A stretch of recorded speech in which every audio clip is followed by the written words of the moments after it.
And I go and looking at the calls. What do you think about Moses? The caller or the story? Do you want to do the caller, not the biblical person? Absolutely. All right, let's bring him up.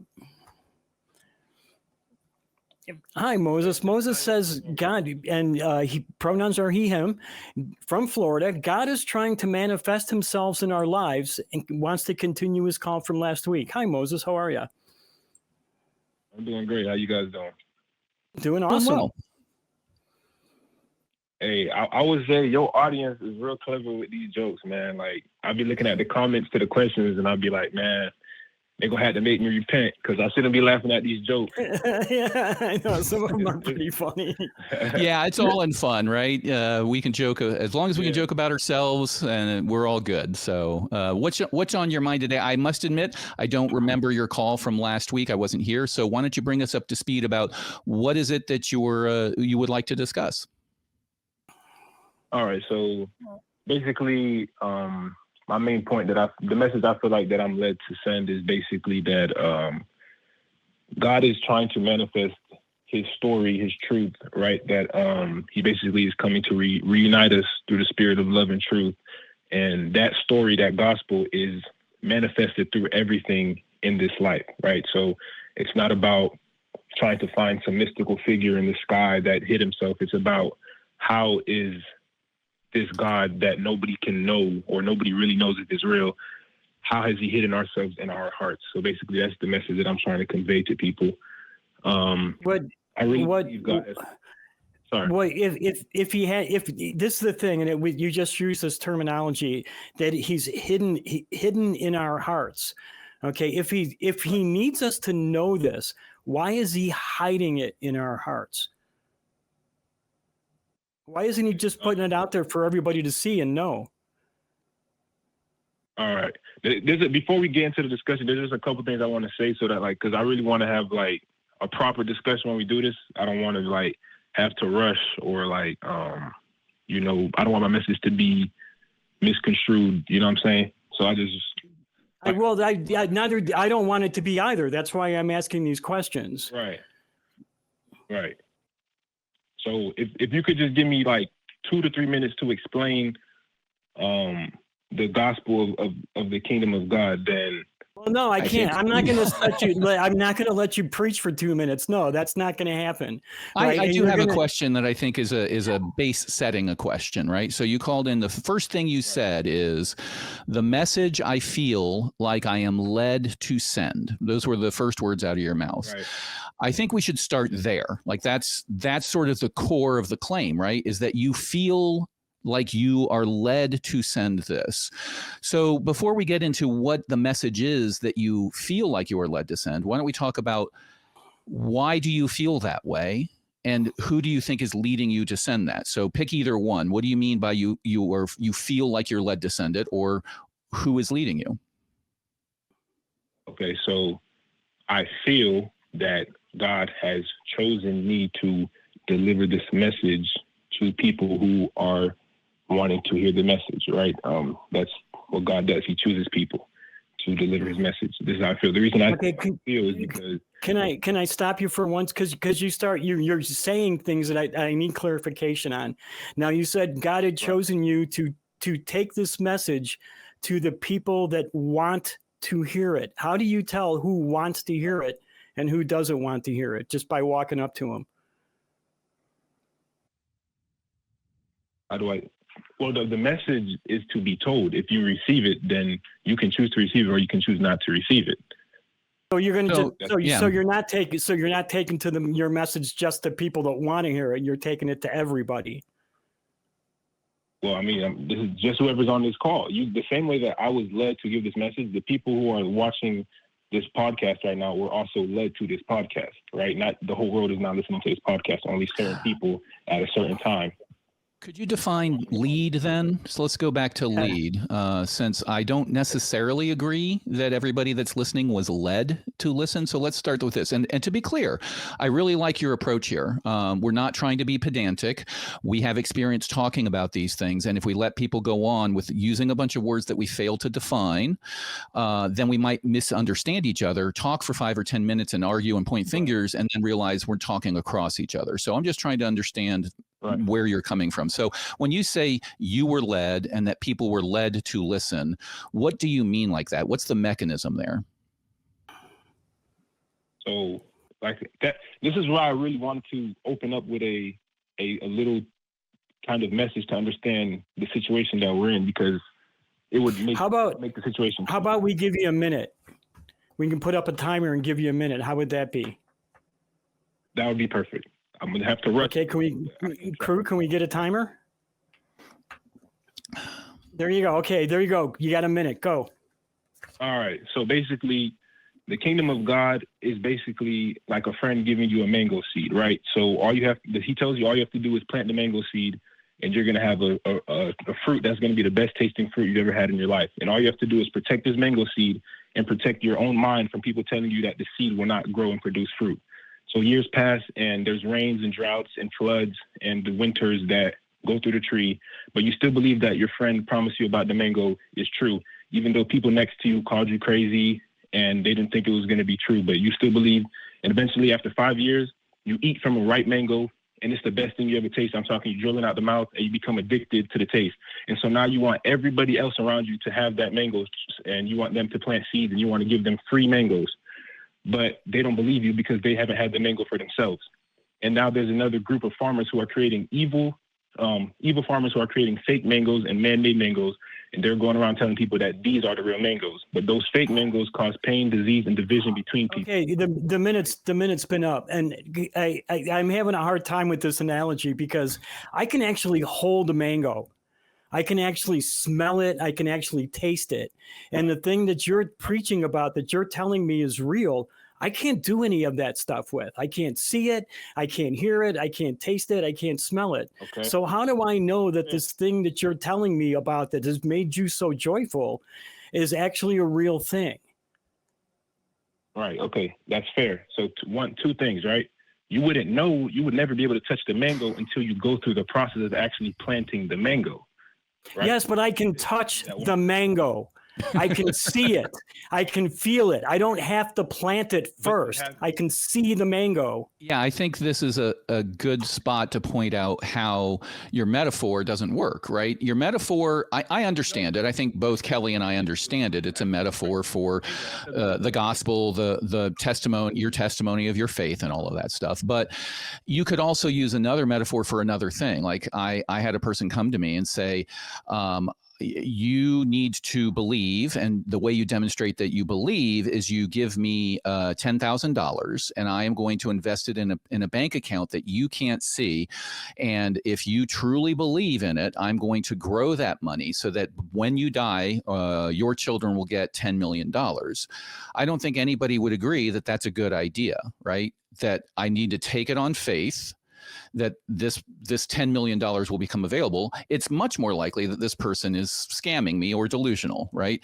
But your analogy is worse than that. Your analogy is, I don't, like in my analogy, I've got the 10 grand and I'm giving it to you. I can physically see the money, or I can look at my bank account. Your analogy is, stranger walks up and says, magic thing is going to happen as long as you believe it's going to happen.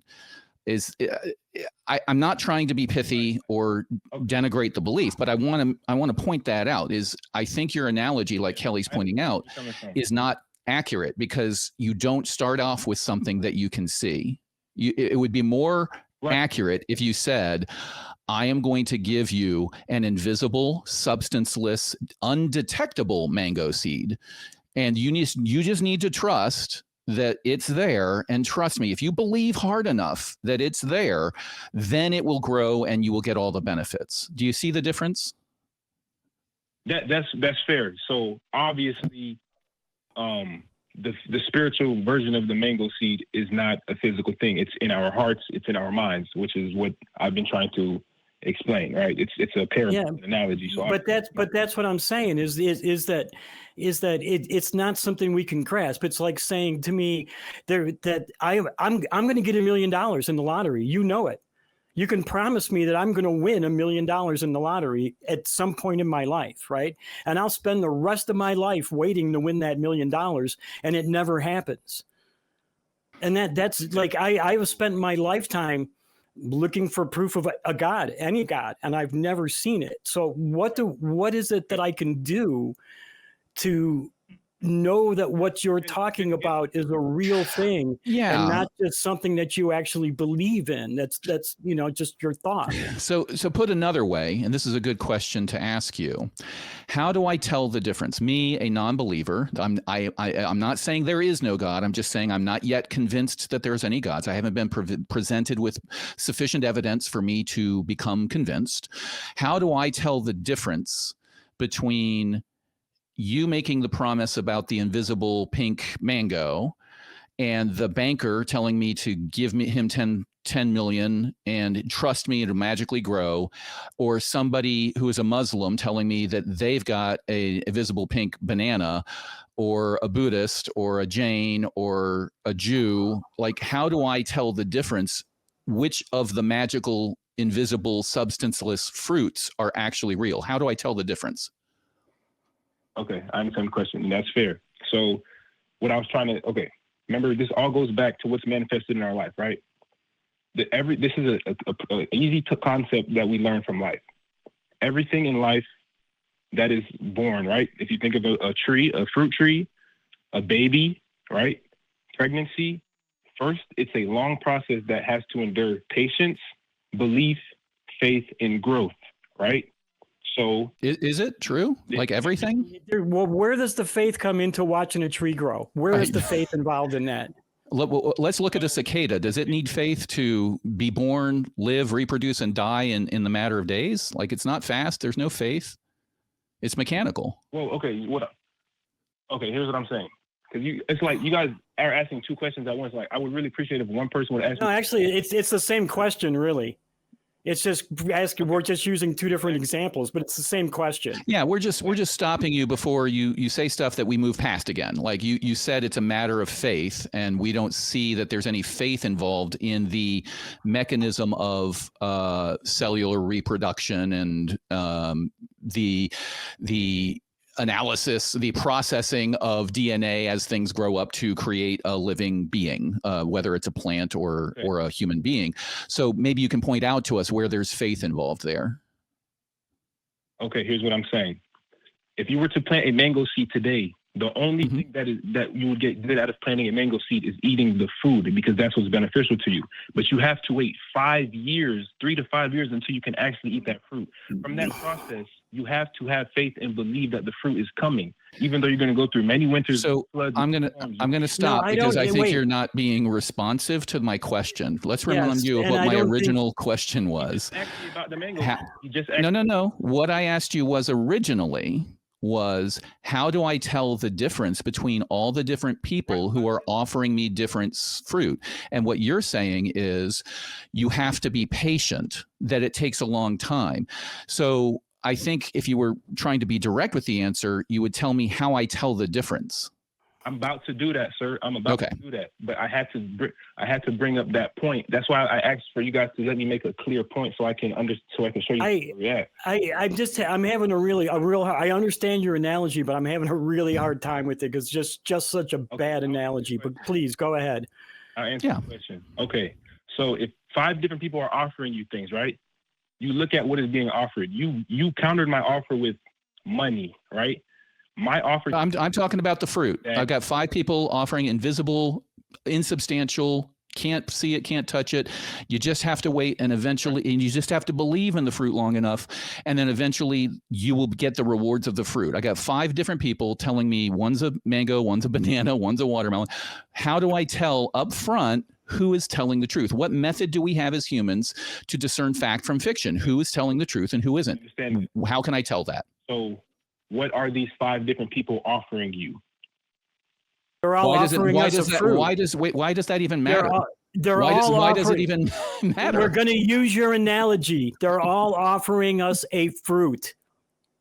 Or they're all offering me a mango, but it doesn't matter. 5 people are offering me things. Some of them are wrong. Presumably, I'm assuming, since you mentioned the Gospels, you believe that people who do not accept Jesus Christ are mistaken in their beliefs and will be wrong. If I am led down a false path by them, I will presumably be wrong and not reap at least the full benefits or any benefits of the fruit. So I need to understand which one of them is being honest with me or is truthful and the others are deceived or wrong. So how do I tell which one is correct? You listen to the person who's offering you love, peace, patience, and kindness in a world that doesn't have pain and division, but unity and love together. That's what. They're all offering that. Every one of the people are offering that. Every single one of them is. And that's the problem. Everybody's offering. And this is what we've been trying to get you, I think, to explain, right? And you're telling us about Christianity, right? And the same ideals that are in Christianity are in other religions. So how do we know that the religion that you're talking, that your mango is better than all the other mangoes? How do we know? I also, to add on to that, that's the question I'm asking, but to support that question, I also have people who are not promising me a mango at all and are offering those same things: love, peace, understanding, harmony. They are telling me I can actually achieve that without a belief in a magic mango, and I can do that as well. So how do I'll go back to Kelley's question. All right. That's a great question. From the beginning of this phone call, I never mentioned Christianity and I never mentioned religion. Those are 2 terms that you guys are trying to impose on me. I want to clarify. You mentioned the Gospels. You used the word gospel. Yes, and it says that God is trying to manifest Himself in our lives. That's what you told our call screener. Right. That has nothing to do with Christianity or religion. The Gospels don't have anything to do with Christianity. I guess I assume because God was written with a capital G, and that's usually a Christian thing. So. Gospel. But to clarify, my fault. I assumed, since you talked about bringing the message of the Gospels to us, that you felt led to deliver the message of the Gospels, that you were Christian. Am I wrong? Yes. Let me tell you why. Because I'm trying to explain to you guys that this message of love, peace, and unity has manifested in everything in our lives, right? But only this is not explaining why it's wrong that you're a Christian. Do you accept Jesus Christ as your Lord and Savior? Do you believe that the true path to an afterlife is through belief in Jesus Christ or through good works for Jesus Christ? Do you believe any of those things? Yes, but not in the way that you're thinking. You're thinking. Okay. So why should I care about the differences in the way that you think if you believe those core things? And you just tried to say, I'm not a Christian, when you meet what the dictionary definition of a Christian is and what most Christians would gracefully say defines a Christian if they are an all-inclusive religion. Because once again, the story, the gospel of God, the message of Christ is manifested in everything in this world, not just the Bible, not just Christianity, but everything in this world. So, I see. So you're basically saying that the Christian God, Yahweh, is reaching people through Islam, through Judaism, through Buddhism. Yes. Is that what your argument is? Yes. Okay, then why the different messages? Well, like I said, there's only some people who have the true mango seed, but there's fake farmers who's creating fake mango seeds that are deceiving other people, and nobody knows who has the real mango seed except for the ones who've tasted the true mango. But you just said all the mango seeds came from the same place. Right. You just said. So using your analogy, I assume what you're saying is Islam has it wrong, and they are a fake mango seed. Is that correct? Even though Jesus gave them that mango seed. Let's start with that one. Is Islam, if you follow Islam to its full extent through your whole life, are you going to end up in heaven or not? If you don't accept Jesus Christ. If you can break past the mental prison that you've put yourself in, yes. So before you interrupt, Islam and Christianity are both Abrahamic religions. Can we agree on that? Yes. Sure. Okay, so it's clear that they have a similar origin, right? But there's somewhere along the line that something got mixed up in, AKA fake mango seed, right? But you got me confused because Cross-Examiner just asked you if all these religions were all the same. They all came from the same place, right? And you said yes. So if Islam came from the same place, it's the same seed. It's just God changing it to appeal to a different demographic of people. That was what you just told us, right? So now more what you're importantly, saying now seems to be contradicting that. Do you understand? And more that? importantly, the religions have contradictory claims within their core belief system. They don't say, hey, if you don't accept Jesus Christ, that's okay. You're still going to go to heaven if you're a Muslim. And the Muslims don't say, if you only are a Christian, you're going to go to heaven, right? And there's lots of other religions out there that say, if you are a Christian, you don't get the reward, or et cetera. So not only do we have to deal with your claim that says, at first you said God inspired or created or intended all of these different religions, whatever that was. We then have to say, but they're contradictory. You can't hold their core beliefs at the same time. It's like saying one says A is true, one says A is false, and you can't believe both of those at the same time. All logic breaks down at that point. So why don't we back up and understand this a little bit? Let's back up, because it is getting a little complicated. Yes. You called in to say that the Christian God is trying to manifest himself in our lives. That's your core message. Is that correct? Yes, but you keep saying Christian God. There is only one God. It's not a Christian God. It's not a Muslim God. That's your claim. That's your claim. Other people claim differently, and we're that we get it that's your claim. But in the whole scope of the world, there are other gods. Whether you believe it or not, other people do. So we're going to talk about gods, not just one God, because that's the reality of the world. Okay, can I ask you this though? No. How many races of human beings are there? One. Yeah, one. Okay. And remember that. In fact, I wouldn't even call it a race. I'd call it a species. And I'm only pointing that out, not to be nitpicky, but because sometimes people will use the word race, which is basically a social construct, to mean things and base it on an argument. There is a human species. I don't really think that race is a meaningful concept when you get into the nitty gritty sort of epistemological discussions we have. Okay. I understand. So there's one species of human beings that all bleed the same blood and all breathe the same air. And what does God say? He says he made mankind in his image, right? So and how come we all look different? Again, you're jumping into a claim that we haven't even established is reliable yet. Like, you've skipped past the how do I tell which book to read? I'm being a little facetious here, but what to believe. I can't tell the difference between all of these different mango sellers, and you're jumping into one version of a mango and saying, well, it says in this mango something that is nice or important or whatever, but that's irrelevant until I can figure out which one of them is actually authentic. Maybe this would help. I just got the idea. The Cross-Examiner and I just walked into a mango market, and we saw 8 mango sellers there, and you are one of them, Moses. Now, how do we know that your mangoes are the real mangoes from the other 7 mango sellers? They all can be real mangoes, but the question, like what you're saying is, I don't. Yeah, but how do we know? How do we know? How do we tell your mangoes from their mangoes? How the mango when you eat the mango, are you receiving love? Wait, we're getting this. We're not talking about mangoes here. We're talking about mango seeds. Remember, you said we have to have faith, so in 5 years we can have mangoes. So when we walk into the marketplace, there's 8 people selling us mango seeds, right? There's 8 people that might even have mangoes for us to taste, and they all taste the same. To us anyway, maybe a little bit of different. There's a little bit of difference here, a little bit of difference there, but for the most part, they taste the same.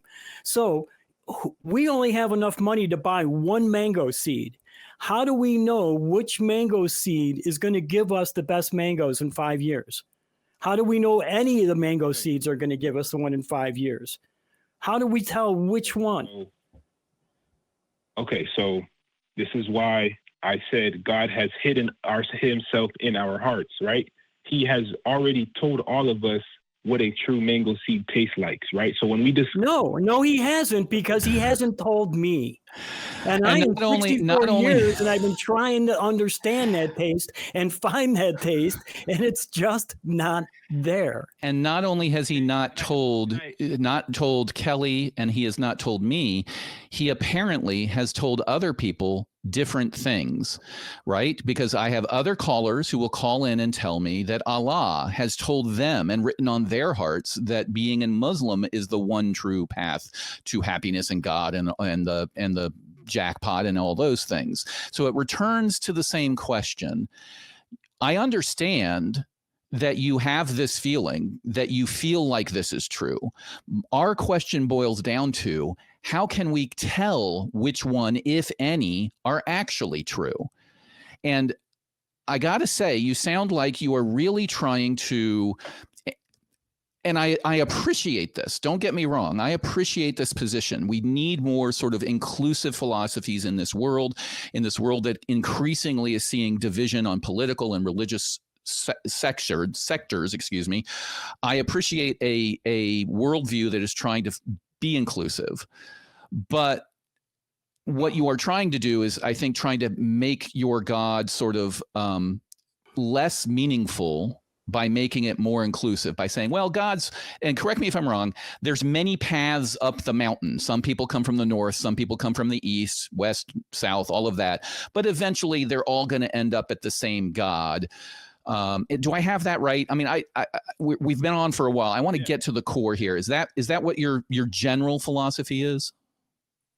Yes. Okay. Do you mind if I can give you evidence, like evidence of how he manifests, so we don't have to just keep fighting over philosophy? Can I give you evidence of how? Yeah. Why don't you give us your best? Why don't you give us your best example, and then tell us why you believe that example is evidence of the claims in, let's say, the Bible. Okay. Now we're getting there. I'm a scientist. I want to see some evidence. So good. I'm glad you're going to offer us some evidence now. Okay. So the evidence I'm about to claim or show you guys is to show how there's a hidden gospel hidden in everything in this world, from religion to politics to sports to whatever that you are, whatever that you end up finding at work. It's all hidden. You just have to look for it once you pray and see. So. But I want to let you give me the evidence, but I want to define some terms first, because I think you're about to give me an argument and not evidence. Do you understand the difference between an argument and evidence? I'm going to give you evidence. Okay, what data do you have? What measurements have you taken, and what data do you have that you'd like to present? Okay, so here we go. You said to use the Bible, right? But I did not say to use the Bible. We didn't say that. We said we wanted evidence. I said you said you were going to present evidence, and I said, great, let's present the evidence, and then tell me why that evidence supports a belief in the Bible. But I would like for you to present the evidence, and evidence comes in the form of measurements, observations, data, not reasoning and argument. So I just wanted to define those terms. So I would love to hear your best evidence that, let's say, something in the Bible is true. Not tell me about the Bible, but tell me, here's the evidence, and that proves that the Bible's true. Okay. So you have to, when I make the evidence, you have to understand that the evidence that I'm showing you is how God has manifested his story throughout this world. Is that fair? Why don't you give us one example, and we'll see if it helps the discussion. Yeah. Best example. Okay. So the father of faith in Abrahamic religions, right? Remember, these are just stories. They could have happened or they could have not happened, right? But the story is what moves on, what lives in our heart, right? Because it takes place in our minds and our hearts, all these stories, right? So when you guys are looking for physical evidence of, where was Jesus? So I need to find his evidence in a dark cave. These are stories that we go through mentally, right? Because when we're slaves to this world, we're mentally. The Three Little Pigs is just a story we go through mentally too. You're not giving me any evidence by saying these are just stories. It's not giving evidence. Yeah, You offered to give us evidence. Let's stick to that. Where's your evidence? Right. Let's cut the preamble. We all agree. We understand the history of the Bible. We all understand the nature of storytelling and verbal tradition, oral tradition, I should say. Let's cut all that. Most of our listeners are very familiar with it. Tell us what the evidence is. Okay. All right. I'm just going to get to it. Okay. So biblically speaking, the father of faith, right, is Abraham, right? Abrahamic religion, the father of faith, right? The person, the seed of the father. And that's your evidence? Abraham was the father of faith? That's the evidence? Can I speak? Like, please. No, because you said you were going to get right to the evidence. You said yourself, I will get right to me evidence. And then you started talking about Abraham. So, I mean, are you going to get to the evidence?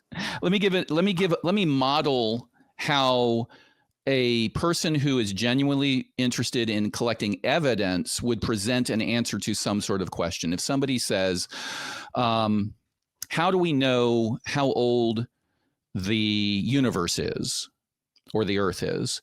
We wouldn't start with a story of, well, there's stories about the earth. No, they would start off by saying something like, well, we have X percent. We've measured X percent of lead in the earth, and lead only comes about through radioactive decay, which has a half-life of this. Therefore, the earth is this old. Like, you can just get straight to the evidence. And the reason I'm pointing out and modeling this answer is I find that anytime you ask for evidence and somebody says, well, I have to tell a story first, it means they don't have evidence, which is why we interrupted you. And this matters. This really does, because you can have a conversation where you talk about how meaningful a story is and how you feel when you read it and how it has inspired you and changed your life. That is an anecdote. The plural of an anecdote is not data. It is a story, right? And it is valuable to people. I do not dispute that. But if you're in a genuine, honest conversation with somebody and you want to present evidence and they say, tell me your evidence, don't beat around the bush. Either say, I don't have any physical evidence. I don't have any observable or measurable evidence. I have feelings and stories and anecdotes. That's an honest way of doing it. But telling a preamble and then being told to get to it and then starting with a story about Abraham is not the evidence. Like, can you cut to the point and tell me the best evidence you have to support your belief in a God? Can I rush my point for you, please? I think that you don't comprehend like what we're asking, and I'm not saying you're being dishonest. I'm just saying you either don't have any evidence or you don't understand the difference between evidence and argument. Okay. It sounds like you want me to give you scientific facts. I'm trying to plead my case for you.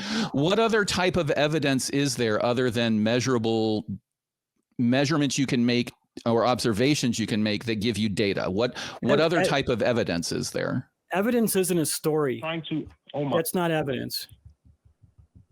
I'm trying to give you things that actually, I told you sports, politics, and everything in this world. I'm trying to. Yeah, but that doesn't mean anything to me because I see all of that stuff and I don't see your religion in that. I don't see your God in that stuff. That's not evidence to me. You're just saying it's there, but you can't prove to me that it's there because I don't see it. Cross-examiner doesn't see it there. So how do we know? What's the evidence that it's there in those things that you're citing? Can you let me tell you? I'm literally trying to tell you. No, you just keep saying the same thing over and over. You keep telling us a story. You're not giving us any evidence of how this is there. Okay. Let me give you an example of the type of evidence that would be interesting to bring up. If there were eyewitnesses to an event, their testimony would be evidence. If we had measurements, film, instruments that measured some sort of event that was inexplainable, I don't think it points to God, but it would at least be evidence. Like, do you have any of that? Okay. Or do you have a book says a thing? I have the evidence if you let me say a sentence, sir. We've let you say many sentences. Many sentences. You've actually been giving you time and you've repeated the same sentences many times. Yeah. So what is your best? Let's try one more time. Give us your best evidence that supports your belief in God. Okay. The evidence I'm about to give is the story of God in our current lives. All right. I guess you're not interested in evidence. You are interested in You know storytelling. what? We've got a lot of other calls. We've been on this one for a while, and we're obviously not going to get evidence because I don't think Moses understands what it is. I think we need to move on. Moses, I would like it if you call back again after you look up what the word evidence means. Yep. Yeah, it's a tough one. My heart goes out to Moses. I understand that he wants to give us his reasons for believing in God, and maybe he's conflating reasons with evidence, but he's the one who brought the term evidence up. He's the one who said he had evidence, and I think it demonstrates that when people use that term lightly, it can really muddy the waters and can lead to where we are now, in society, where people believe really crazy things based on the say-so of their political leaders, their religious leaders, or whatever, without actually demanding any evidence at all. They just say a book says a thing, or I felt this feeling when they were singing in church. Therefore, I know how the world works. I was actually concerned for him a bit there when he was telling us he wasn't a Christian, because I heard Jesus doesn't like it when you deny him. So yeah, I didn't want to go there, but I will say to Moses, I appreciate you calling. I was very close to questioning how honest you were being when you said, I never said I was a Christian. After saying you were led to deliver the word of the Gospels, not exact words, but led to deliver a message, and then you brought up the Gospels, and then when we cross-examined you, you said, yes, I do believe in Jesus Christ. So that you have to ask yourself right now why you did that. You wasted a lot of time on our show by saying, I never said this. And then we immediately said, oh, were we mistaken? And then you wishy-washied, and we spent 3, 4, 5 minutes trying to back you up to that point. And that is exactly why we have to interrupt people when they say things, right? Because that was not a very honest move. And I think that people who follow Christ and take inspiration from his story would say that that's not a very Christ-like thing to do, right? First Peter 3:15, I think it is, says, always be ready to give the reason for your faith. And do it I'm paraphrasing here, but do it in a kind manner so that, people who disagree with you will be mocked or something along those lines. Mm-hmm. Do it in an honest way, not in a slipping through the holes way or trying to be tricky way. Just say the best thing that you have. And if the best thing you have is, I had this experience when I was growing up, or my parents raised me to this way, or I like the story, or it makes me feel good, or when I pray, I feel like I'm talking to God, that's a great answer. We can talk about that. But when you come in and wishy-washy and sort of try to say, I never said I was a Christian, and waste our time, we get naturally suspicious that you're going to be able to have an honest conversation. Yep. Yeah. Sure enough.